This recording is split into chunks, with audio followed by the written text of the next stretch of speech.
Alhamdulillahilladzi an'ama 'alaina bi ni'matil imani wal islam. Wassalatu wassalamu ala sayyidina Muhammadin sayyidil arab wal ajam wa ala alihi wa ashabihi ya nabi'al ulum wal hikam. Rabbi shrah li sadri wa yassir li amri wa hlul 'uqdatam min lisani yafqahu qawli. Qalu subhanaka la ilma lana illa ma 'allamtana innaka antal 'alimul hakim. Amma ba'du, qala al-musannif rahimahullahu ta'ala wa nafa'ana bihi wa bi 'ulumihi fid dharain amin. Bismillahirrahmanirrahim. Afatul ilmi an-nisyanu wa idha'atuhu an tuhadditha bihi ghayra ahlihi. Afatul ilmi utawi bencana ilmu an-nisyanu iku lali. Wa idha'atuhu lan utawi nyanyiano ilmu atau hati khairu guneman sopo ahli ilmi bihi kelawan al-ilm ghairu ahlihi ing liyane wong kang ora ahli. Afatul ilmi bencana ilmu niku bilani.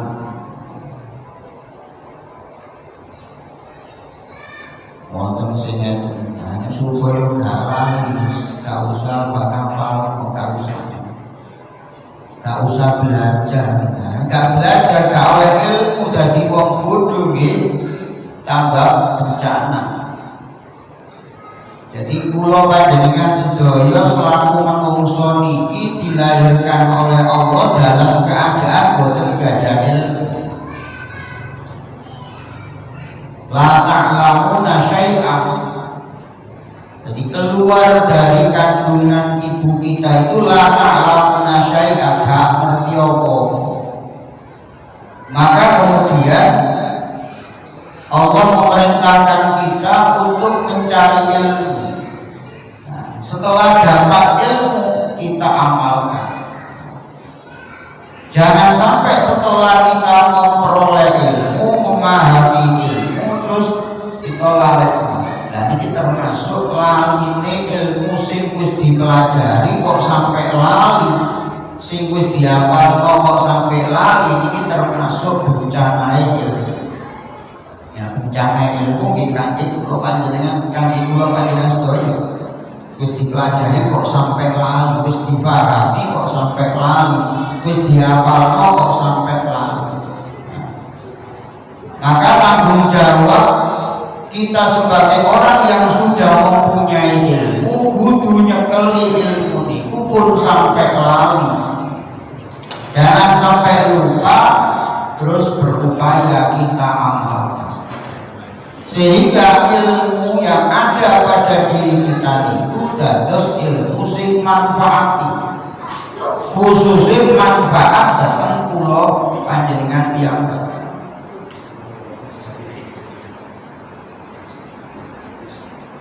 Lah kanthi kula panjenengan sedaya kita tidak boleh kemudian merasa sudah cukup ilmu. Nek wis merasa wis oleh ilmu, duwe ilmu terus leren gak belajar itu mboten bisa. Jadi prosesnya manusia itu dari wong sing gak duwe ilmu, kongkon duwe ilmu, kongkon belajar. Talabul ilmi fardhun ala kulli muslimin, wajib hukumnya. Mulane nek cara taklim niku golek ilmu, belajar niku niate gak delek niat penggawean boten. Misale kok sekolah ini supaya nanti bisa kerja, niate ilmu, niate golek ilmu niku niat menghilangkan kebodohan dan niat mencari ridhonya Allah. Ini sing harus kita tanamkan pada anak-anak kita. Jangan kemudian golek ilmu itu tujuannya meraih dunia. Golek meraih dunia akhiratnya juga teraih. Wong innama wa innama likulli imri'in ma nawa. Setiap seseorang itu akan diberikan oleh Allah ya sesuai yang diniati. Nah, nek niate nek golek dunya tok pokok hasil ya oleh dunya tok akhiratnya yang enggak niati. Enggak diniati mboten masalahnya. Tapi nek niate itu niat menghilangkan kebodohan, dia gak jadi wong bodoh. Kalau jadi wong bodoh itu gak teman-teman.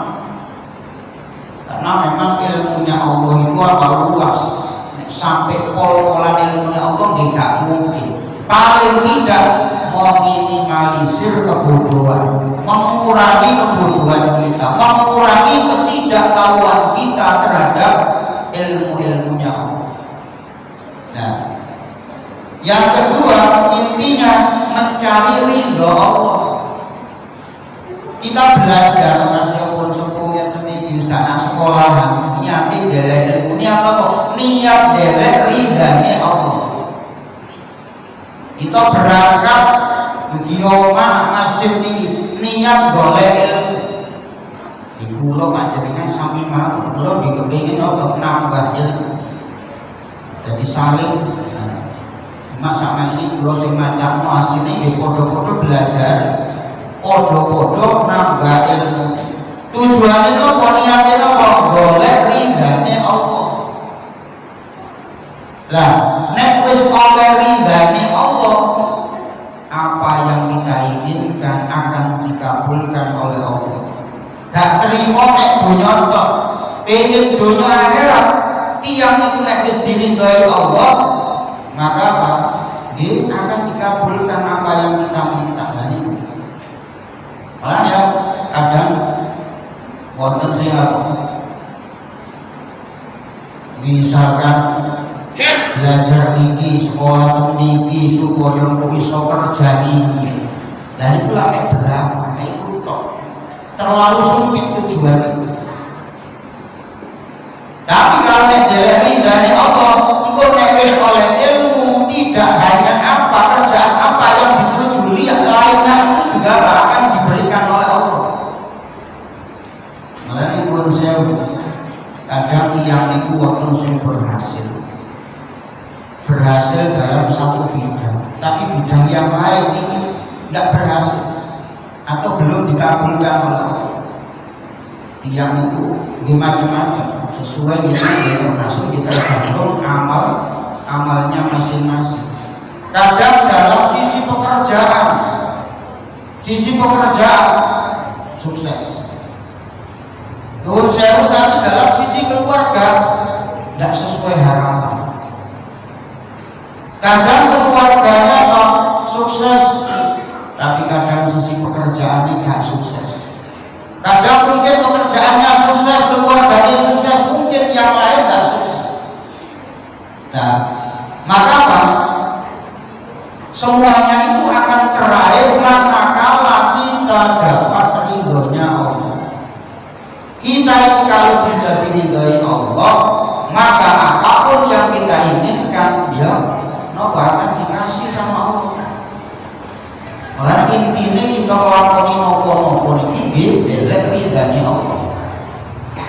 Tidak hanya kita itu belajar mencari ilmu, tapi kita juga melakukan apapun. Kita setiap hari jamaah sholat di masjid, tujuannya delek ridhanya Allah. Apa yang kita lakukan selama apa? 24 jam delek ridhanya Allah. Kalau sudah Allah meridhoi kita, maka hidup ini akan mudah dimudahkan oleh Allah Subhanahu wa Ta'ala. Dan dari situlah kemudian muncul nopo keikhlasan, niat delek ridhanya Allah, wis gak niat macam-macam. Tapi kalau kemudian niatan itu bercabang, niat mengarah ke si ke A, Ya yang didapat di atok sing ben boten didapat wong niat ini. Tapi kalau niat ridhonya Allah mencakup semuanya. Dalam urusan apapun yang kita minta akan dikasih sama Allah. Nah, termasuk dalam mencari ilmu ini niatin delek ridhani Allah. Maka jangan ditanamkan kepada anak-anak kita. Sekolah uji iso kerja ini kerja. Itu nek hasil kerjaan, ya kerjaan kok belum tentu yang lain hasil. Wong sing dijaluk sing diniati mek golek kerjaan iku kok. Kerjaannya sukses, tapi dari bojo gak sukses. Nah, karena apa? Dari awalnya memang sing diniati golek kerjaan kok. Golek ilmu ini niatnya golek kerjaan kok. Nah, tapi kalau dari awal kita niati golek ridhani Allah, wayai kawin ya jaluk jodoh ini mudah-mudahan segera dipertemukan langsung dikabulkan oleh Allah. Mari sekolah boleh penggawaian minta kepada Allah wong diridhoni Allah dikabulkan sama Allah. Nah, itu apa?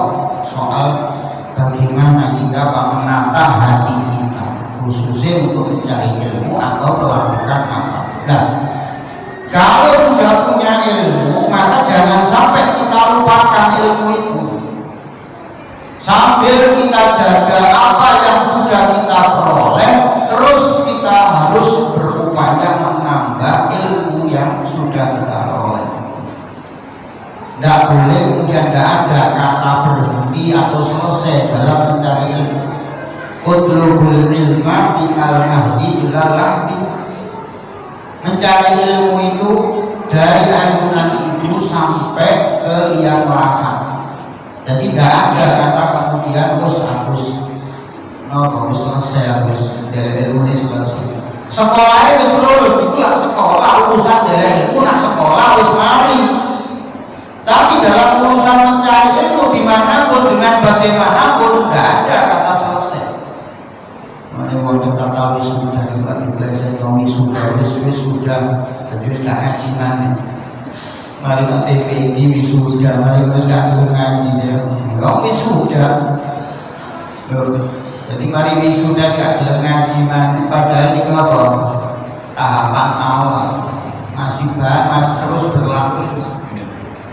Nah kan kalau dengan segala ini tetap cuma mungkin caranya wis gak lewat tak sekolah, mungkin lewat majelis zikir, majelis ilmunya tertinggi atau mungkin baca dan seterusnya. Lalu kita termasuk di apa? Menambah keilmuan kita. Ilmu Allah itu apa? Luas digambarkan. Kullau kanal bahru midadan li kalimati rabbi lanafidal bahru qabla an tanfada kalimatu rabbi walau ji'na bimithlihi madada. Nah, katakan hai Muhammad, andai kata air lautan itu jadi tinta untuk menulis ilmu-ilmunya Allah, maka niscaya air laut yang menjadi tinta itu akan habis sebelum ilmunya Allah itu ditulis semuanya. Walau jika bimithlihi madada, meskipun didatangkan semisal itu sebanyak itu ditulis mana tidak akan habis ilmunya Allah. Artinya apa? Maka apa? Sedikit ilmu yang kita peroleh sekarang, memori otak kita itu hanya sedikit dari ilmu-ilmunya Allah. Maka kita tidak boleh merasa sudah pintar, tidak boleh merasa sudah cukup belajar. Aku orang mengajar semua ini sudah akan kabel, tahu ngomong kenapa? Karena masih banyak ilmunya Allah yang belum kita tahu. Lah supaya terus setiap hari ilmu kita bertambah, maka apa yang sudah kita peroleh tetap kita cekali, kita jaga, jangan sampai lupa. Terus kemudian kita menambah. Jadi semakin ilmu kita itu semakin bertambah. Nah, nek wis ngerti punya tanggung jawab ngamalno ilmu. Orang pun duwe ilmu ngerti duwe ilmu tapi gak digunakan ilmu nih cara berbuat salah itu lebih berat daripada wong bodoh sing gak ngerti ngelakoni salah. Ana wong Ramadan gak poso tapi gak ngerti nek Ramadan poso Ramadan itu wajib, mungkin soal ilmu Allah misalnya gak ngerti. Ana wong wis ngerti nek poso Ramadan itu wajib tapi disengaja gak poso gak ono uzur, padha-padha gak posoe tapi cara salah kok luwih berat sing wis ngerti nek poso Ramadan itu wajib kok gak poso. Maka wa kullu man bi ghairi ilmin ya'malu a'maluhu mardudatun la tuqbal. Fa'alimu bi ilmihi lam ya'malan mu'adzabun min qabli ubadil wasa. Napa asubat nadom subat nadom alfiyah dalam masalah fikih. Alfiyah ini uruslah. Alfiyah Ibnu Malik itu alfiyah yang berkaitan dengan nahwu. Nah, Imam Ibnu Ruslan menyampaikan dalam kitab dalam Nadom Zubatnya, fa kullu man bi ghairi ilmin ya'mal. Wong sing nglakoni ibadah gak dilandasi ilmu, fa kullu man bi ghairi a'maluhu mardudatun la tuqbal. Maka amal ibadahnya tidak diterima. Nah sebaliknya kedua ilmu fa'alimun bi'ilmihi lam ya'malan mu'adzabun min qabli ubadil wasa.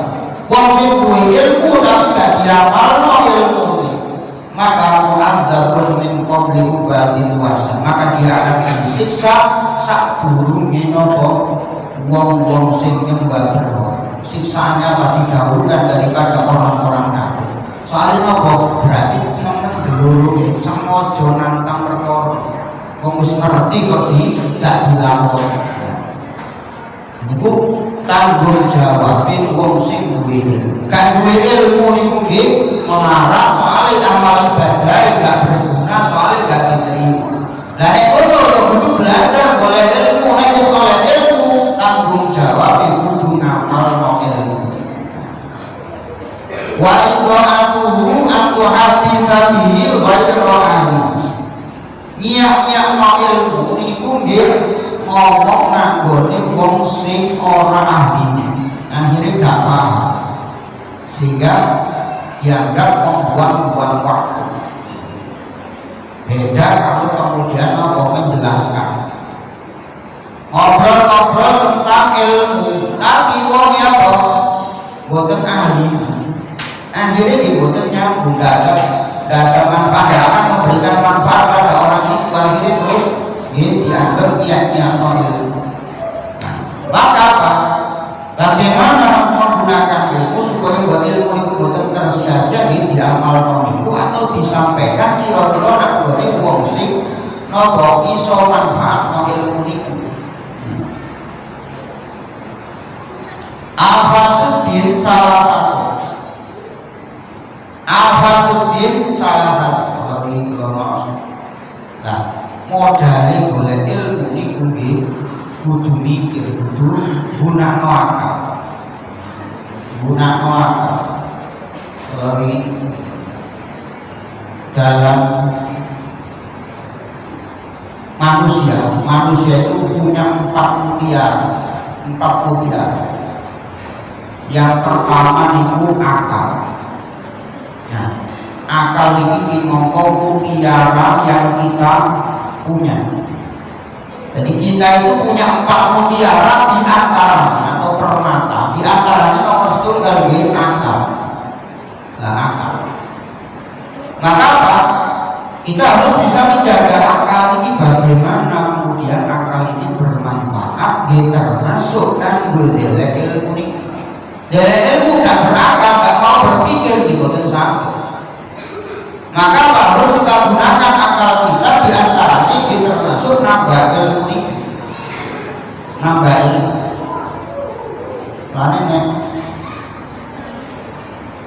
akal selama orang itu, selama anak itu normal.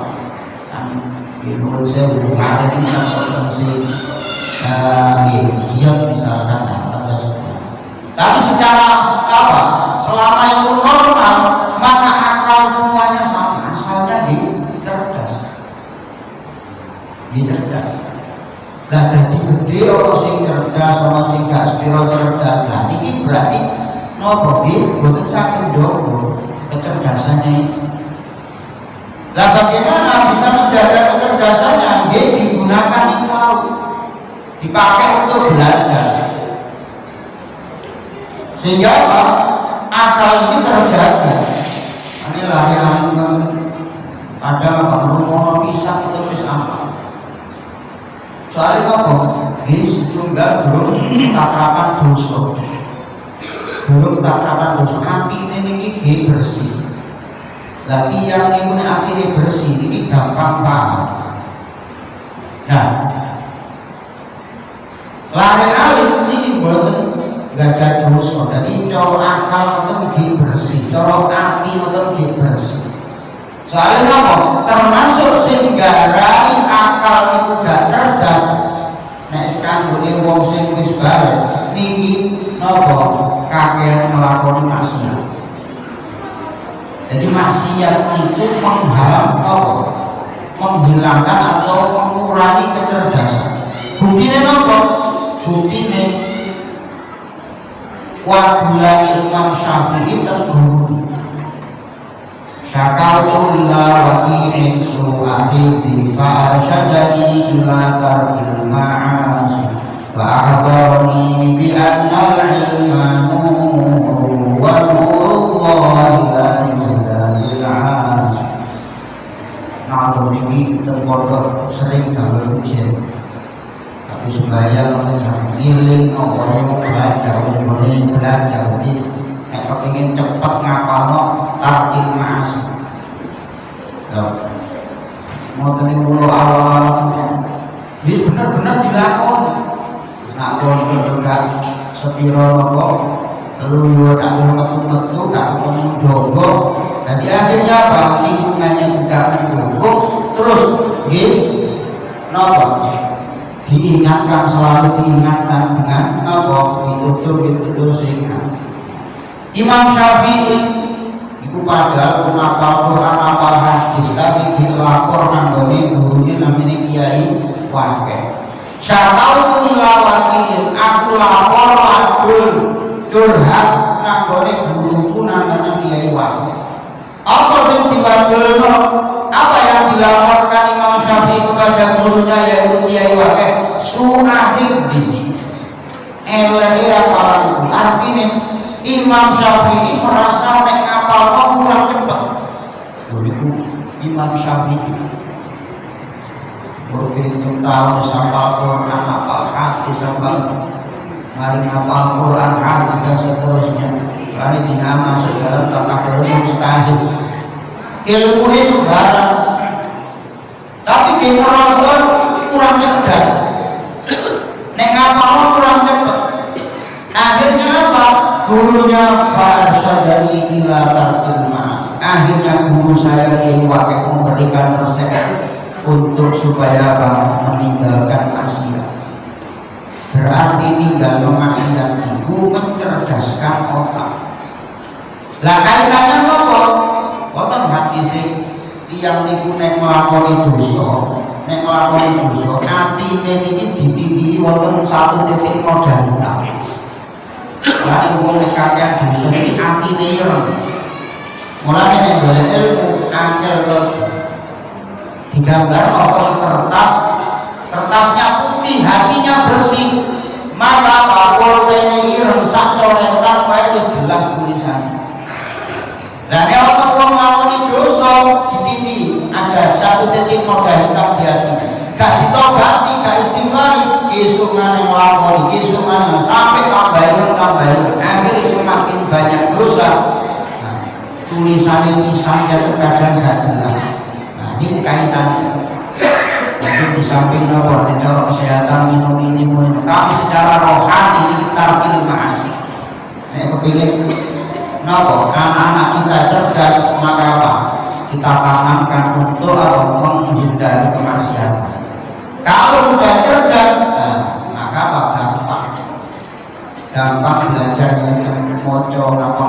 bisa memahami langsung soalnya apa? Otaknya cerdas, hatinya resik. Lah kaitannya apa? Wong cerdas kok malah wong tinggal maksiat. Ba'abara min ja'al ilma nuru wa nurullahi la yuhda lil 'asi. Kaitannya soal ilmu itu adalah cahaya Allah. Lah cahaya Allah itu tidak diberikan kepada orang-orang yang maksiat. Secara keilmuan ini kuat. Terus cara ilmiah ibaratnya apa? Nek wong nglakoni dosa iku berarti atine tambah ireng. Lah nek atine tambah ireng, gawe nulis niku berarti rada angel. Kadang gak nek diwaca, kadang diwaca tapi gak jelas. Al-Fatihah salah satu bencananya agama itu ada 3. Agama ini akan rusak kalau ada 3 perkara.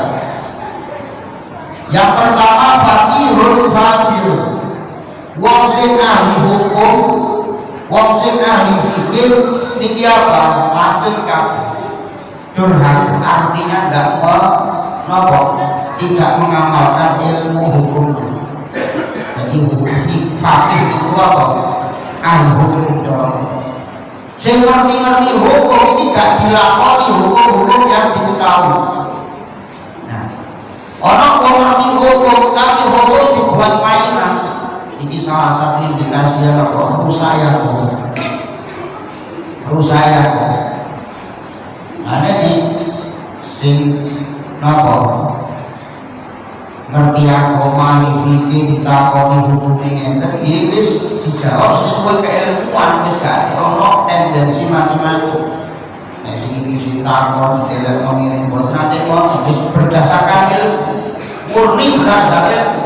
Jadi itu apa? Hukumnya itu baik bagi orang yang tanya atau menyenangkan atau menyedihkan. Ya hukumnya dia dijelaskan. Sebagai orang ahli hukum, ahli fikih harus seperti itu. Dengan landasan yang jelas. Makanya boten asal takoni hukum kok kira-kira nek kira-kira gak usah jawab fisik, gak ada landasannya. Nah kok nek salah jawab takoni hukum salah, tanggung jawab. Nah maka kemudian apa? Orang ahli fikih ini harus benar-benar menerapkan hukum yang ada, hukum yang soalnya wonten yang itu masih kayak ilmu itu ngamal ilmu. Nah misalnya menurut saya di Indonesia itu nggak sih bagian fatwa ini halal atau mungkin fatwa halal makanan ini halal itu enggak.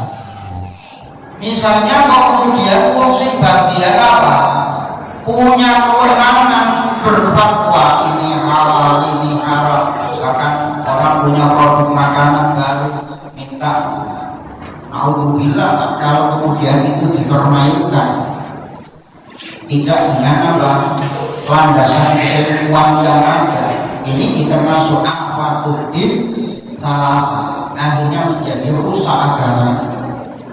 Nah, kalau orang-orang yang ahli fikih, orang-orang yang ahli itu durhaka atau lanjut itu rusak, mempermainkan hukum. Lalu bisa wonten hadis. Innallaha la yaqbidul ilma intiza'an yantazi'uhu minal ilm. Orang Allah itu tidak mengambil ilmu itu langsung dicabut saka wong terus bilang dadak ngoten ilmune ngoten. Tapi walakin Allah yaqbidul ilma biqabdil ulama. Allah mengambil ilmu dari bumi ini dijobok ulama banyak yang meninggal. Nah, kalau ini semuanya COVID itu berapa kiai. Nah, itu manusia, ditinggal banyak ulama, ditinggal banyak orang-orang yang alim, orang-orang yang berilmu. Bisa saja kemudian ilmunya belum diajarkan kepada orang lain, belum diajarkan anak santrinya wis dicukup, sehingga ilmu tidak nyampe kanggone santri. Hatta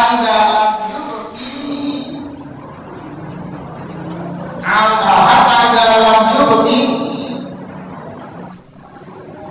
sehingga apa?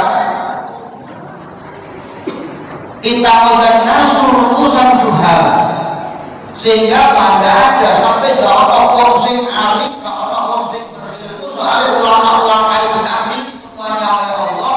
Akhirnya dalam daerah itu gak orang sing ngerti apa, orang sing pinter atau orang yang ulama sing ngerti ilmu. Kita mengenal urusan juhal akhirnya masyarakat di situ mengambil pimpinan, mengambil imam, wong sing bodoh, wong sing gak berilmu. Fasuilu kemudian ditanya ini hukumin apa, ini hukumin apa. Kok gak berilmu akhirnya kok gak jawab gengsi, tapi jawab akhirnya kok tak jawab Eva atau bigoni ilmin. Akhirnya memberi jawaban berfatwa tanpa dilandasi ilmu. Fadlu adil. Akhirnya orang yang semacam inilah wong sing tersesat yo menyesatkan. Orang dikalami masalah hukum kok kemudian kerja dia tidak punya ilmu, tapi wis kadung diangkat dari pimpinan, wis kadung di dari apa kiai masyarakat pun ditakoni hukum padahal dia tidak ngerti keilmuan. Wajib jawab diatur wae. Akhirnya dia berfatwa tanpa dilandasi ilmu. Akhirnya jawab dia itu yang menyesatkan, yang menyesatkan. Jawab gak ilmu, gak amat dialur itu sesat. Akhirnya kayak ngomong jawaban yang menyesatkan orang lain. Akhirnya itu seperti itu. Sehingga apa? Banyaknya ulama yang meninggal, ulama-ulama yang alim, yang benar-benar berilmu, itu termasuk cobaan, ujian apa bencana bagi manusia. Karena ditinggal lagi dapat ditinggal. Karena sekarang kan sudah terjadi. Nah, YouTube menyampaikan tentang agama, padahal juga tahu belajar agama, gak ngerti hukum, iso ceramah tok, tapi gak ilmu, landasan ilmu hukum, menyampaikan agama. Akhirnya yang disampaikan ini yo gak punya dasar keilmuan. Lah maka ketika menghadapi hal semacam ini, kita yang melihat maka harus benar pandai-pandai memilah mana sing perlu diikuti, mana yang tidak perlu diikuti, tidak diambil semuanya. Kadang kalau sekarang masih apa, masih bawa di share di YouTube gitu, semuanya bang bisa melakukan. Nah, kadang yang disampaikan dia apa tidak benar, landasannya karena dia tidak berilmu. Nah, maka apa? Sekarang ini kita harus pandai-pandai memilah-milah mana yang apa bisa kita ikuti dan tidak. Mana kurang aja kalau dalam nomor rasa makin kamu dan WA kadang di share. Nek kira-kira gak sepiro gak jelas pun di share. Kuatir pun nek sing niku syarat dasar sumbernya jelas ini dari kitab ini atau mungkin apa kiai sinten, nah tulisannya terus. Tapi kalau tidak jelas dan kita tidak paham, maka apa? Ya untuk diri sendiri saja, jangan di share. Kalau ngomong salah, berarti kita ini ikut andil menyebarkan kesalahan agama. Nah, tapi tidak diwajib dia ngomong salah, terus tidak resiko tidak tepat harus dibuat. Tapi kalau barang tidak tepat terus kita share, bagaimana tanggung jawab kita? Nah, kecuali kalau kita boleh, kita keterangan kita pilih.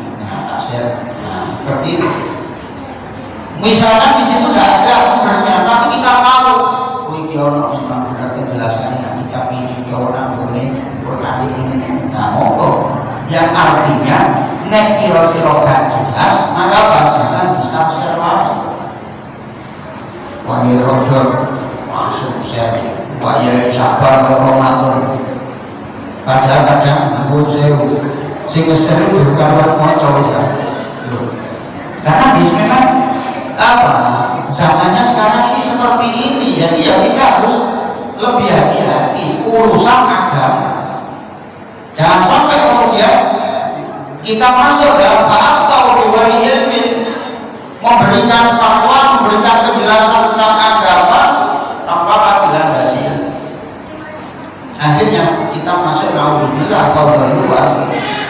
Kenapa dulu? Karena mojo kita konten sebenarnya konten sadar ini berarti sekarang jelas. Nah, hanya ceramahnya tadi kadang terus, kadang gabur nanti.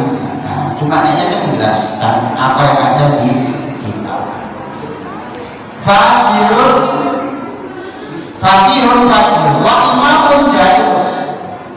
Yang kedua, imam pejabat tinggi ngodol, ahli hukumnya rusak, alhamdulillah pejabatnya rusak. Nah, pejabatnya dolim, pejabatnya rusak. Ini termasuk instrumen yang kedua rusak yang kenapa pejabat rusak itu berpengaruh pada agama? Soalnya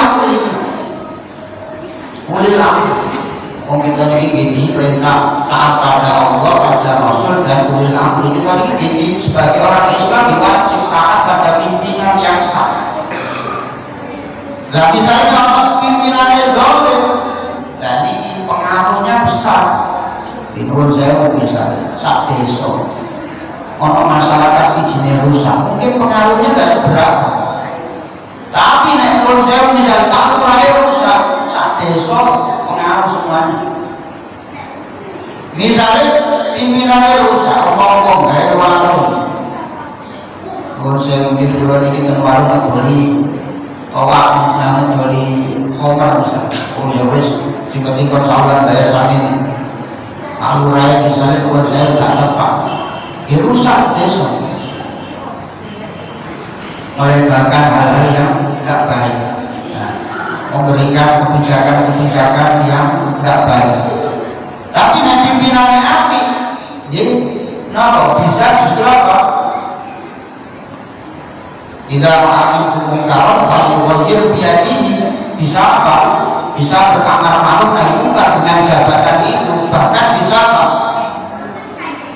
Masyarakat sak kampung yang misalnya orang warung dodol koper, wong dhewe-dhewe diilino longgone gak mempan. Tapi nek duwe jabatan langsung pemerintah peraturan desa tidak boleh atau dilarang menjual koper di lingkungan desa. Wes buyar lewat apa? Menghilangkan kemungkaran dengan jabatan. Berarti tiap punya jabatan itu bisa mengangkat derajatnya, tapi juga bisa merendahkan. Nah ini waktu termasuk hadis ini ada 7 itu termasuk al-imamul adil. Syafa'atul yudhillu mawfiyawin la yudhilluhu. Orang itu sendiri istimewa menanggung hari kiamat. Nomor siji al-imamul adil, pejabat sing adil. Wonten malih iwamud dunia biar baik, tegaknya agama, tegaknya dunia itu dengan 4 hal, yaitu apa? Bi'ilmil ulama bi'adlil umara, pejabat yang adil. Nah, karena ini pejabat itu kudu napa?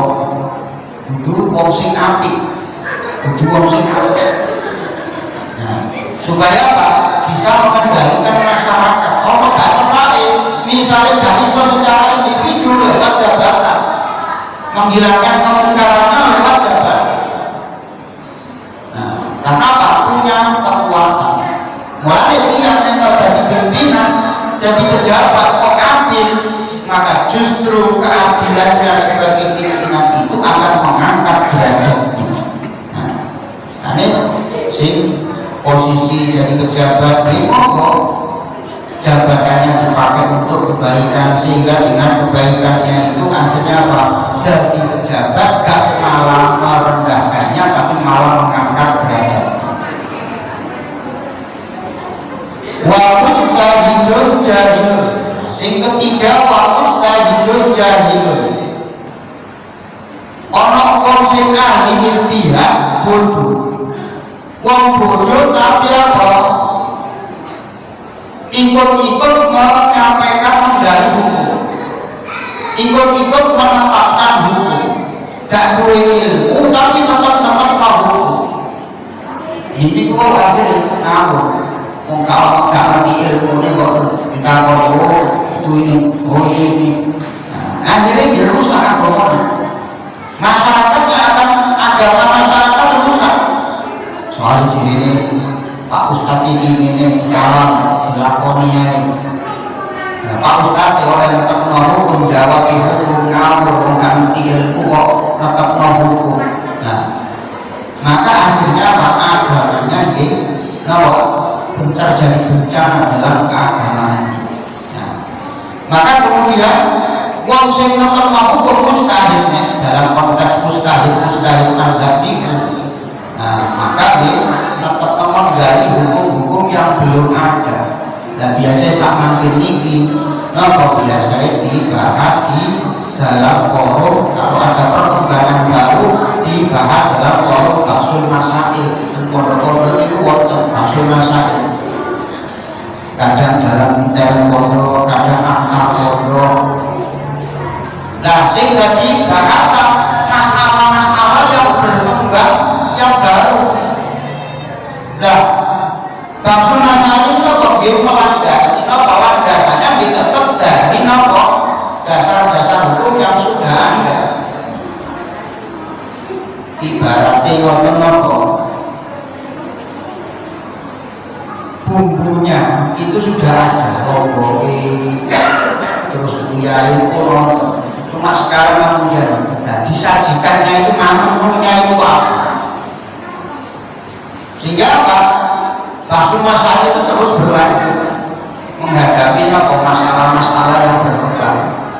Rumit pulau Rasulullah pondok di awal-awal fotokopi, ada yang cloning itu.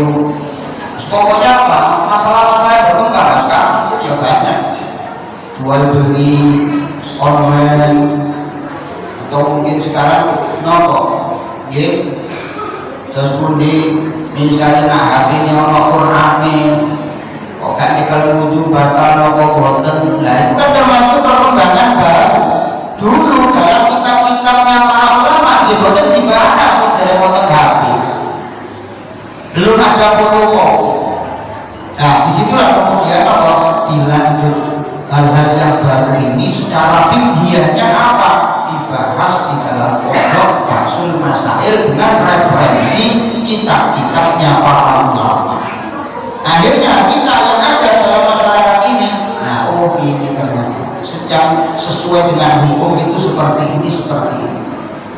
Nah ini gak ngerti, mau referensi ini ulama gak paham, tapi langsung jawab sesuai pikiran, gak ada dasarnya, ini ngawur. Nah ini gua artinya fasu itu atau juga diilmin bahwa gua ngawur akhirnya. Hukum didasarkan berdasarkan perasaan itu apa? Nah, kalau berdasarkan perasaan itu macam-macam cara hukum. Perasaan ini yang enggak, tapi berdasarkan referensi keilmuan siapapun harus mengikuti. Karena apa? Ada keilmuan. Jadi, pada apa? Makanya kita ini kadang apa? Kenapa kita harus bermazhab? Jawabannya itu karena kita nggak mampu beristihad. Kenapa nggak mampu? Karena ilmu kita nggak mencukupi untuk mengganti hukum sendiri dari hukum dewi itu kita nggak mampu. Karena pakai ilmuwan kita. Maka akhirnya kita apa? Itba atau taklid pada ulama-ulama yang memang sudah berkompetensi dalam masalah ijtihad. Nah, dalam fikih yang disepakati para ulama 4 ini madzhabil arba'ah, madzhabil arba'ah boleh kita mengikuti Imam Syafi'i, Maliki, Hambali, Hanafi. Sing penting gak diatur, ono aturannya. Boten ditalfek. Talfek niku saenae dhewe. Gak konsekuen. Lah, paling gak sengaja boten mendapat sing rada ngerti. Tapi kan kita berupaya dulu. Nah, nek dalam satu rangkaian ibadah Syafi'i mulai awal sampai akhir Imam Syafi'i. Kok gak mampu mengikuti mazhab Syafi'i, kursi golongan mazhab Hambali, Hanafi atau Maliki, ya monggo. Yang penting ada landasannya sehingga kita itu nopo nggak ngawur dewi. Kadang apa yang kita harus kita pikir sendiri, kita bahas sendiri. Memahami agama, memahami Al-Quran, hadis itu butuh landasan keilmuan macam-macam. Nah, apa Quran juga apa? Merasa harus nyari mengetahui ayat-ayat itu ada yang mutasyabihan, ada yang muhkamah, macam-macam. Mutasyabihan itu ayat-ayat sing serupa dengan sifatnya makhluk. Bagaimana menanggapi itu? Maka ketika tingkatan kita seperti ini memahami Quran, mojo tafsir itu penjelasannya para ulama.